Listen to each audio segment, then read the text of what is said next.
Olá, gente, bom dia, tudo bem com vocês? Eu espero que sim, eu estou bem e feliz por mais uma vez estarmos juntos e aprendermos um pouquinho mais sobre a palavra de Deus. Hoje eu quero convidá-los a meditarmos juntos aqui num texto que está lá em Mateus capítulo 4, dos versos 18 ao 22, que diz assim: Caminhando junto ao mar da Galileia, viu dois irmãos, Simão, chamado Pedro, e André, que lançavam as redes ao mar, porque eram pescadores. E disse-lhes: Vinde após mim, e eu vos farei pescadores de homens. Então, eles deixaram imediatamente as redes e os seguiram. Passando adiante, viu outros dois irmãos, Tiago, filho de Zebedeu, e João, seu irmão, que estavam no barco em companhia de seu pai, consertando as redes, e chamou-os. Então, eles, no mesmo instante, deixando o barco e seu pai, o seguiram. Esse texto relata aí a vocação dos discípulos, de alguns discípulos, né? Jesus chamando os primeiros discípulos aí. E quando nós observamos esse texto, nós ficamos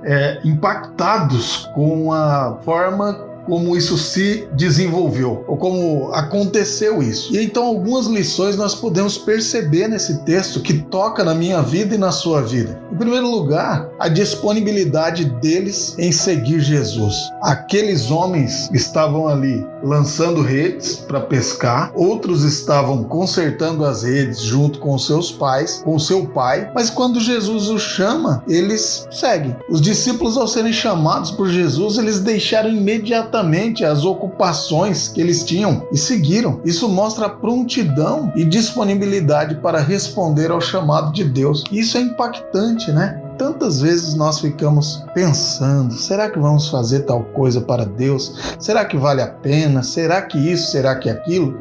Esses homens foram chamados e prontamente atenderam. A outra lição que nós vemos aqui é que eles deram prioridade ao reino de Deus. Eles deixaram as suas profissões, eles abriram mão daquilo que gerava para eles o sustento. Ao deixarem suas redes e barcos, os discípulos, eles priorizaram seguir Jesus e participar do ministério de Jesus. Eles demonstraram que o reino de Deus deve estar em primeiro lugar nas nossas vidas, e na vida deles estava, então deve também estar na minha e na sua vida. É interessante pensar sobre isso, né?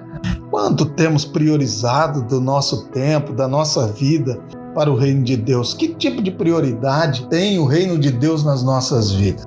Ainda olhando para esse texto, nós percebemos que esses homens, eles, ao se disponibilizarem a seguir Jesus e ao priorizarem o reino de Deus, eles tiveram a vida transformada. E é o que nós percebemos, que Jesus também prometeu que transformaria a vida deles, né? Olha só o verso 19. E disse-lhes: Vinde após mim, e eu vos farei pescadores de homens. Jesus prometeu aos discípulos que faria isso. E ele os fez. Jesus disse que eles seriam transformados em instrumentos para atrair outros para o reino de Deus, assim como eles foram. E quando nós vamos ao livro de Atos dos Apóstolos, nós vemos claramente em que se tornaram aqueles discípulos. Depois da morte e ressurreição de Jesus, esses homens foram encorajados pelo poder do Espírito Santo e seguiram fazendo novos discípulos, vida transformada. Não bastasse isso, nós temos também uma outra grande lição nesse texto, que é que esses homens confiaram na liderança de Jesus. Mesmo deixando seus meios de subsistência, suas famílias, estes homens confiaram na liderança de Jesus e o seguiram, mostrando a importância da confiança absoluta no Senhor